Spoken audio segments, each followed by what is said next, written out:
आइए आज हम लोग मनुष्य में भोजन को पचाने वाले मुख्य एंजाइम के बारे में जानते हैं। यहाँ पर एंजाइमों के स्राव स्थल मतलब जहाँ से एंजाइम निकलते हैं, इसके बाद एंजाइम के नाम, वह एंजाइम किस घटक पर कार्य करता है उसके बारे में है, तथा उस घटक पर कार्य करने के बाद क्या प्रतिफल बनता है, क्या उत्पाद बनता है, उसको बताया गया है। तो देखा जाए यहाँ पर जो पहला स्थल है, जैसे हम लोगों में भोजन का पाचन शुरू हो जाता है मुंह से, तो मुंह में लार पाया जाता है।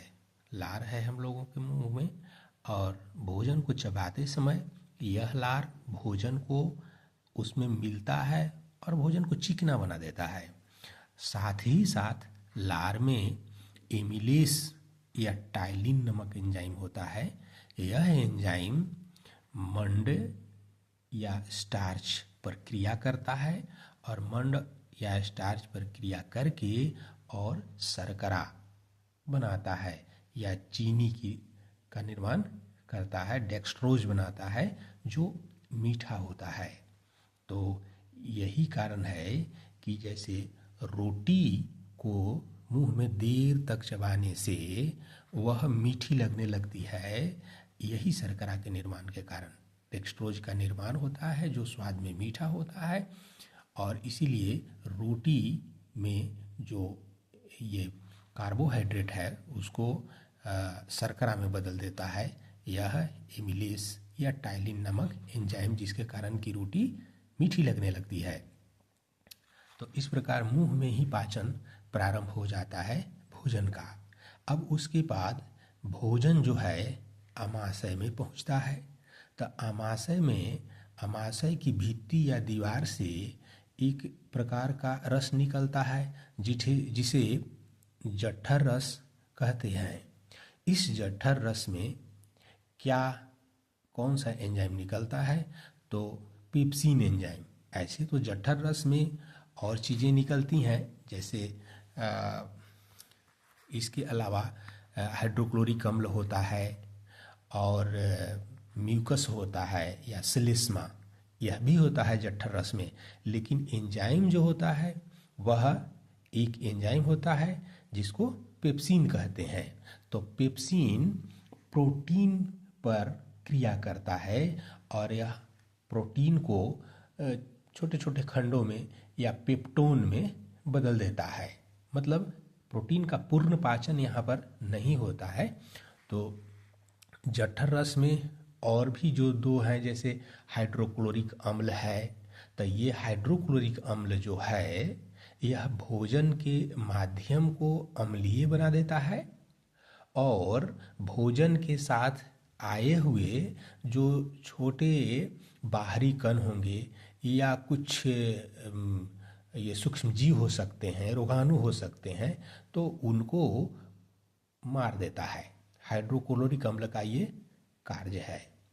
उसके अलावा एक और चीज़ होता है उसमें, जिसको हम लोग म्यूकस या श्लेष्मा कहते हैं। तो श्लेष्मा का जो परत होता है वह आमाशय की भीतरी दीवार पर बैठा रहता है, एक तह बनाकर बैठा रहता है, जो कि जो आमाशय की जो भित्ति है, मांसपेशियां हैं, उनको क्षतिग्रस्त होने से बचाता है। तो इस प्रकार इसमें जठर रस में मुख्यतः 3 चीज़ें पाई जाती हैं, जिसमें यहाँ पर चूँकि एंजाइम के बारे में है तो एंजाइम केवल उसमें पेप्सिन होता है। और भी एंजाइम है, रेनिन एंजाइम भी होता है जो दूध के प्रोटीन को पचाता है। ये तो प्रोटीन जो भोजन के घटक है, मुख्य घटक, सब में जो प्रोटीन है। लेकिन दूध में एक प्रोटीन होता है जिसको रेनिन एंजाइम दूध के प्रोटीन को पचाता है। अब देखिए अगला भाग जहाँ की भोजन जाता है, तो भोजन जो है आमाशय से फिर चला जाता है आपको ग्रहनी में। तो ग्रहनी में आप जानते हैं कि वहाँ पर एक और रस मिलता है जिसको हम लोग कहते हैं पीत रस। तो पीत रस जो है उसमें चूंकि कोई एंजाइम नहीं होता है, लेकिन पीत लवण और पीत रंजक पाए जाते हैं। तो पीत लवण का कार्य है वह भोजन के माध्यम को तो पहले बदल देता है, वह भोजन के माध्यम को अम्लीय से क्षारीय बनाता है। प्रबल क्षारीय होता है पीतरस, तो वह क्षारीय बना देता है।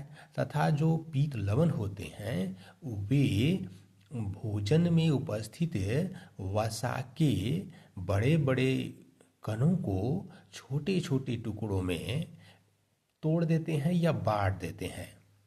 इसको हम वसा का पायसीकरण कहते हैं या इमल्सिफिकेशन ऑफ फैट्स कहा जाता है।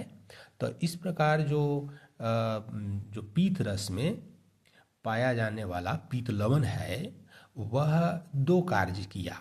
एक तो किया कि भोजन के माध्यम को क्षारीय बना दिया, और दूसरा कार्य ये किया कि जो वसा के बड़े कण होते हैं उन्हें छोटे छोटे कणों में तोड़ देता है।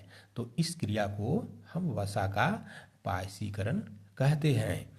तो दो काम में हुआ कि पहले तो आमाशय में भोजन अम्लीय माध्यम में था और अब भोजन हो गया क्षारीय माध्यम में।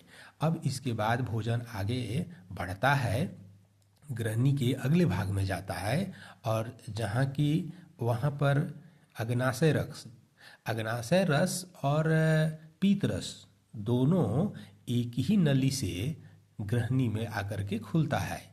तो अग्नाशय रस पीत रस में तो पीत लवण पीत रंजक होते हैं, और अग्नाशय रस में देखिए क्या क्या होता है यहाँ पर। तो ये देखिए जठर रस में तो पेप्सिन प्रोटीन पर कार्य करता है और पेप्टोन में बदल देता है। अब यहाँ पर देखिए अग्न्याशय रस में क्या निकला, तो 3 एंजाइम यहाँ है, ट्रिप्सिन, एमाइलेस और स्टिप्सिन या लाइपेस।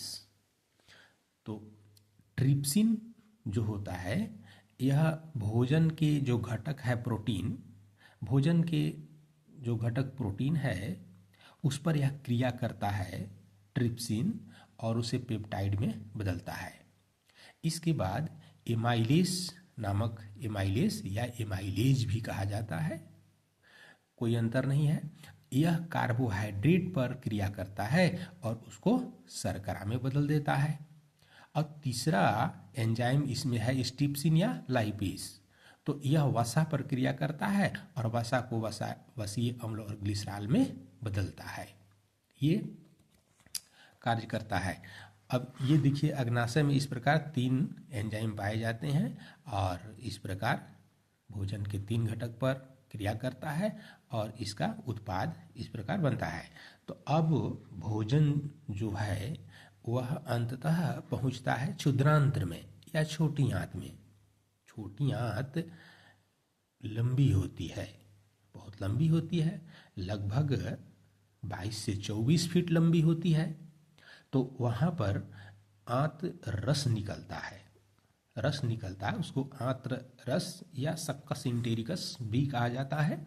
तो उसमें भी देखिए 3 एंजाइम निकलते हैं, 3 एंजाइम पाए जाते हैं।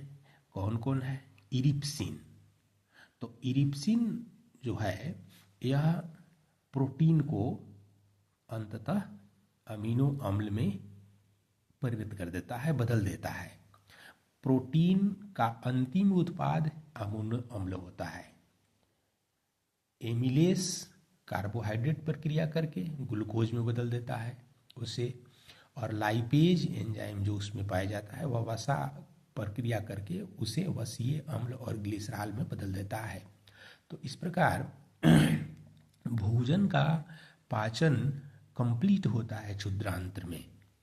तो क्षुद्रांत्र में जो होता है वह उसके भीतरी दीवार पर अंगुली नुमा प्रवर्ध भी पाए जाते हैं, जिनको हम लोग दीर्घरोम कहते हैं, तो वो ये बचे हुए भोजन के अवशोषण के लिए सतह को बढ़ा देते हैं। तो पचा हुआ भोजन को सोखने में मदद करते हैं। उसमें रक्त केशिकाएँ होती हैं जिसमें रक्त प्रवाहित होते हैं, और वही रक्त केशिकाओं के भित्ति या सतह से फिर एब्जॉर्ब कर लेते हैं, अवशोषित कर लेते हैं पचे हुए भोजन को। तो इस प्रकार भोजन का पाचन कंप्लीट होता है छोटी आंत में या क्षुद्रांत्र में। और इस प्रकार देखिए, प्रोटीन अंततः एमिनो अम्ल में बदल जाता है, कार्बोहाइड्रेट अंततः ग्लूकोज में बदल जाता है, और वसा अंततः वसीय अम्ल और ग्लिसरॉल में बदल जाता है।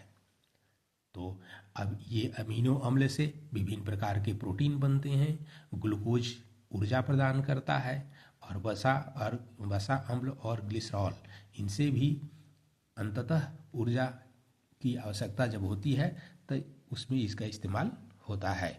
तो इस प्रकार हमारे जो भोजन के पाचन में मुख्य एंजाइम होते हैं और भूमिका उनकी इस प्रकार होती है, उत्पाद ये सब बनता है। तो भोजन का पाचन मुंह से प्रारंभ होता है और क्षुद्रांत्र में कंप्लीट होता है या पूर्ण हो जाता है।